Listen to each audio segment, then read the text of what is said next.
It's my pleasure to open this ceremonial groundbreaking of our liberal arts building.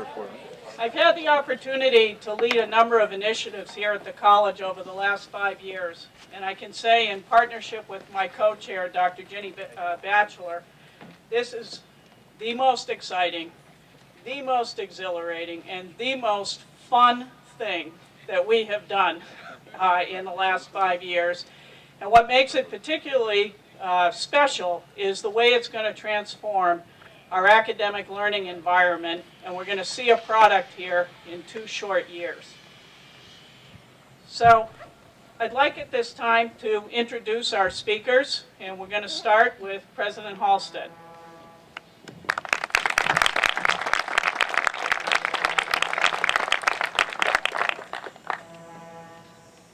Thank you, Provost Hewitt. I might need to borrow some sunglasses out there. This is an outstanding day in Western New York. And let me start by saying that we would not be at this point today without your vision and drive. I thank you so much. I saw Ginny earlier at the convocation. It indeed is a team effort, but I thank you for your leadership. Well, little did I know in my first couple of years here at the College of Brockport, I'm now starting my 8th, that by capturing funding for both CERC, that's that small structure across the way, New Campus Drive, near the lollipop sculptures over here, the fountain and Tuttle, and the new liberal arts building, that it would come together in this kind of dramatic juxtaposition. By the way, do come back for the CERC grand opening September 14th. But what a momentous day for the College of Brockport and for future generations of students and for faculty and staff. But I thought it was only apropos that we come together after our traditional beginning of the year convocation, that we schedule this so-called doubleheader of sorts. And we do it at a time when our faculty and staff are at full force, to intentionally involve our faculty, deans, dignitaries, and all those who made this moment possible. The theme of my State of the College address this year was living the mission of our college, our enduring nature, our promising future. I talked about the transformational moments for the college, and this is certainly one of them. How appropriate and within our mission it is that we are primarily a liberal arts college, and that our first new academic building, and wouldn't you know the train would come through, it's one time this week. That's a future project too. Isn't it appropriate that within our mission of being primarily a liberal arts college, that the first new academic building to be built here, and I know Congresswoman Slaughter was stunned by this as well, in 40 years will be home to 5 departments in the liberal arts under the banner of the School of Arts, Humanities, and Social Sciences, a recent restructuring of the academic enterprise of the college. Our mission, the College of Brockport, is committed to providing a liberal arts and professional education at both the undergraduate and graduate level for those who have the necessary ability and motivation to benefit from high-quality public higher education. This is a proud moment for public higher education. Today is a culmination of a lot of hard work by a lot of people. Scheduled to be open in fall of 2014, this symbolic groundbreaking is a critical step in the process, a visual, concrete statement that this project is moving forward. Moving forward indeed, as it appears that our good friends at LaChase Construction beat us to the groundbreaking. But then again, Wayne, they have bigger shovels. The strategic location of this building is no accident. It's well thought out. It's intentional. It's positioned next to Drake Memorial Library. The building also extends the academic corridor of our campus to the south side of the railroad tracks, much as former President Al Brown envisioned many years ago. Yet it's a large part of a larger mosaic, our facilities master plan that will continue to guide the college for many years to come, for future decades, connecting academic, residential, and recreational facilities to enhance the living learning environment for our students, to enhance the Brockport experience for all of our students, to fulfill the Brockport promise, to reveal to each student each day his or her capacity for intellectual, physical, and creative accomplishment. When completed, the liberal arts building will be 61,000 square feet, filled with state-of-the-art classroom technology. It'll be home to a 200-seat auditorium, a gallery which will house the college's E.E. Cummings collection, and many spaces for important interactions between students and faculty, what architects call academic collisions. I love that term, academic collisions. Today is not only about academics, it's about the physical health of the university, of the State University, of our college campus, creating hundreds and hundreds of jobs and stimulating the economy for Western New York. Much as our Chancellor, Dr. Nancy Zimpher, envisions in the SUNY strategic plan. The power of SUNY starts with revitalizing the economy and our quality of life in the Empire State. Let me also take this opportunity to recognize those who are making the reality of the liberal arts building possible today. Ann Garrity of the State University Construction Fund. We could not do it without the total support of the Construction Fund. Ann, where are you? There you are. Snuck up on the dais here. Ann's pretty comfortable around these construction sites here. LaChase Construction, and we're honored to have Chairman Wayne LaChase here today. Wayne?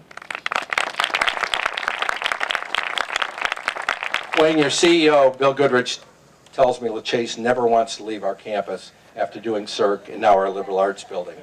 And Phil Wise, the principal architect of SWBR Architects. Phil? And all of the many subcontractors and subconsultants who are working behind us. Also Fred Holbrook. Where did Fred go? Fred representing our college council here today.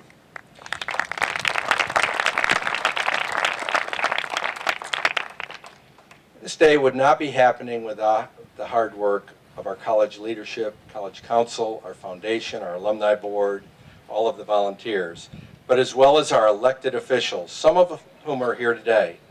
It's my honor to introduce and recognize these terrific friends of the college. With us here today, our Congresswoman Louise Slaughter. Louise?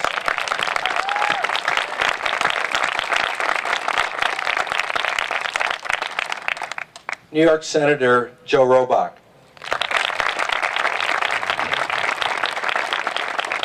And when I assembled our state delegation around my conference table my first couple of years and asked for support, Joe was among the staunchest supporters. A little aside though, last time I was with Joe at the REOC grand opening, he introduced me as Senator Halstead. It's not in the plan. Thank you for being with us, President Joe Robach. And Bob Fox is with us today representing Assemblyman Steve Hawley, and Bob used to chair our foundation board as well. Bob?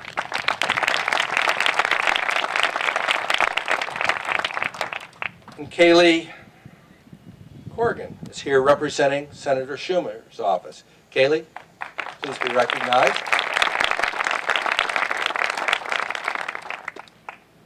Finally, is posted behind me, it was Socrates that said, and I think it was more than 40 years ago, wisdom begins in wonder. This is indeed a wise move to build this liberal arts building, a day of wonderment, if you will.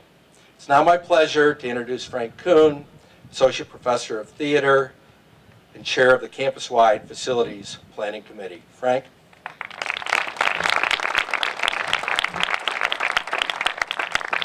Thank you, Dr. Halstead. Good morning.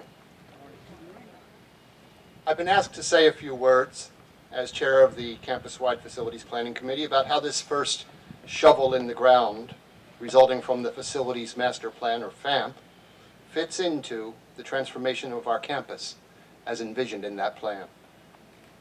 It's so exciting that after years of stretching the budget to fix things, the college is now able, through the good graces of the State University Construction Fund, to build things. By the way, if you are new to campus or have somehow missed the Facilities Master Plan, if you were here when it was happening, you were part of it.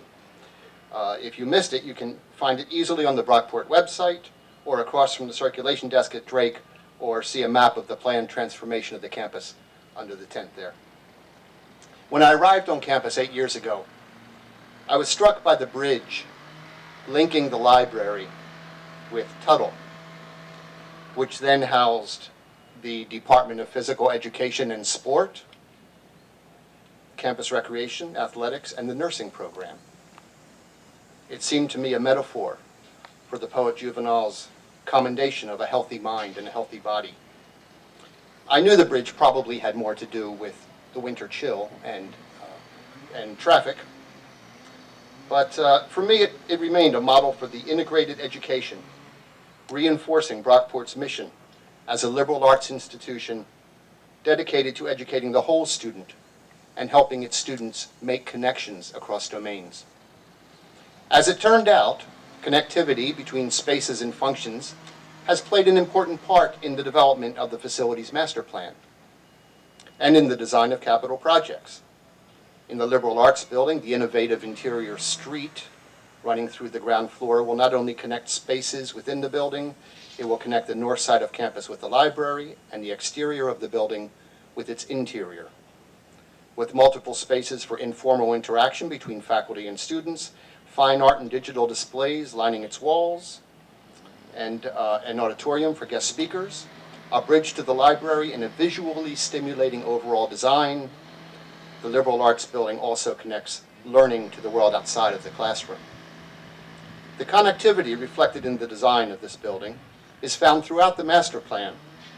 Connections between academic neighborhoods are an important part of the plan, such as the renovation of the Brown Plaza, development of the canal, renovation of the campus mall, landscaping and public art throughout the campus, and the Holly Street steps and landing.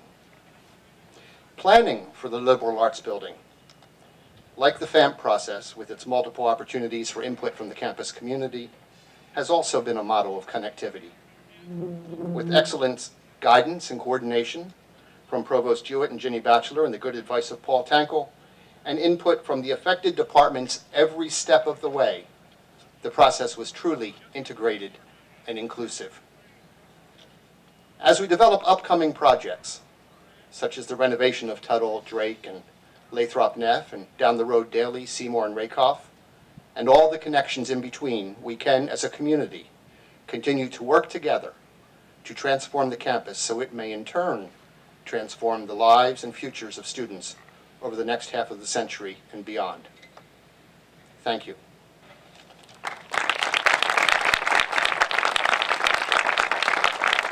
Now I would like to introduce Dr. Darwin Priolo, the Dean of the School of Arts, Humanities, and Social Sciences. Darwin.